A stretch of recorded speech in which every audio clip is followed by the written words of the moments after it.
Hi, book lovers.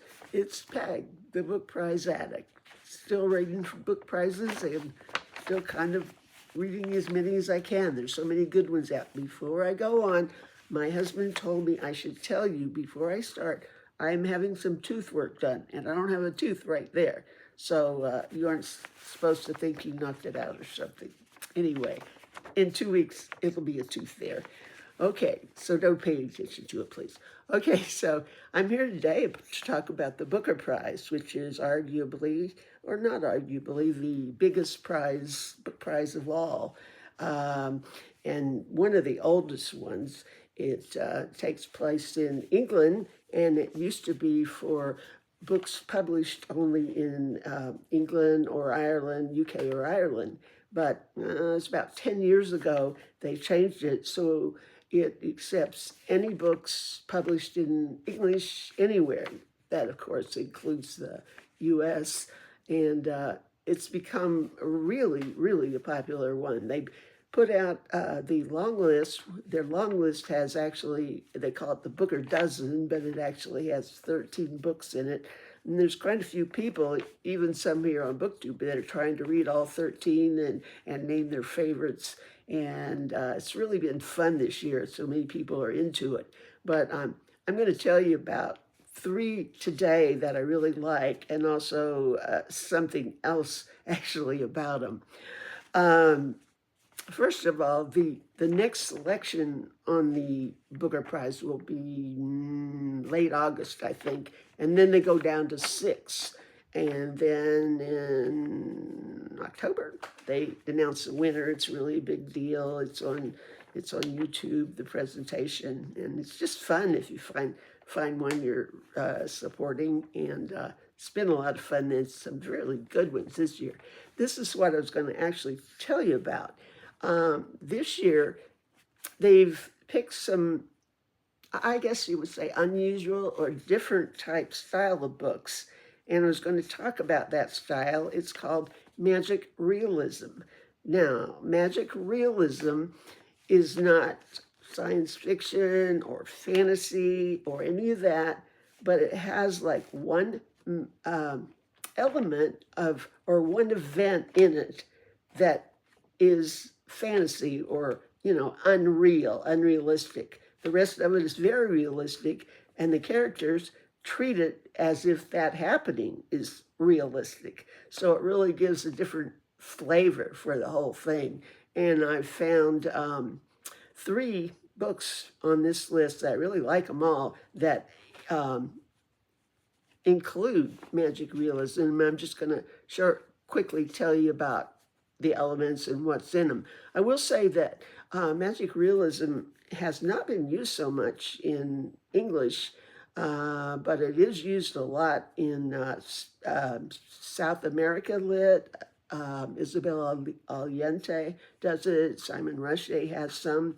And I find it more in foreign fiction, foreign translations, but it's really good once you get used to it and know what it is. Okay, so I'm going to go through 3 books quickly here and just tell you what the magic realist element is. The first one is Renovation. Oh, that looks awful. Yeah. Anyway, Renovation. And it has like a cloth across a scene there, which doesn't really have anything to do with the story. But anyway, I'll tell you the story.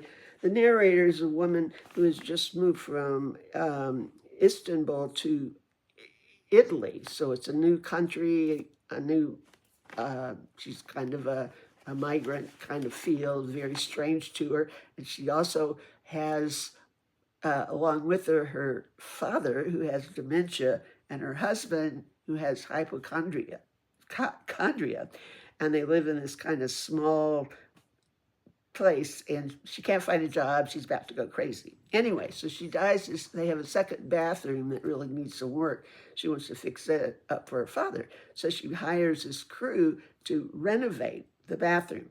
And I don't know how they managed to do this, but she's not going to see it until it's finished. So I come every day, and she can hear him pounding, and I don't know, I think maybe they'll lock the door, but she can't get in. She hasn't seen any of it. So it builds up I mean, she's so curious to see what it's going to look like and trying to imagine what it's going to look like. And you know what? I'm going to stop right there because what it looks like, you can probably find out. It's not a real spoiler because the rest of the book deals with it, but I want you to read it and find out what that bathroom looks like. And that's the magic realism part. And the story goes on from there, incorporating that. And it's really good. Different, but good. Okay. The next book I wanted to talk about is called Black Bag. The person actually has a black bag, and that has a lot to do with the story. In this one, a psychology professor has a class, and he decides to do an experiment. And he hires this guy, older guy who needs money, to come into his class in a black bag. And only things that are sticking out are his feet, and kind of take a desk in the back or lay across the desk every day, every class. And the, I guess, experiment is to see what happens, see what people say, what they do. Really kind of interesting what all happens. And he has to wear it everywhere on campus, and he doesn't have to dress that way. If he meets somebody, he meets them off campus. He doesn't have to wear it. But it gets very old, but it's very weird, too. And it occurred to me that the people, the class probably thinks that would appear as magic realism to them, that this black bag was sitting in the back of their class all semester. So that's very interesting, too. Okay, the last one I wanted to talk about was really probably my favorite, and maybe even the favorite to win. It's called May We Feed the King, and this is the English version.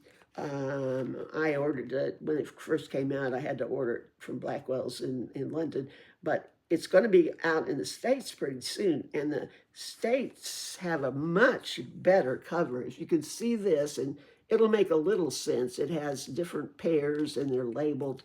That's not really much to do with the story, but this is not working. Okay, here's the one that's going to be blue.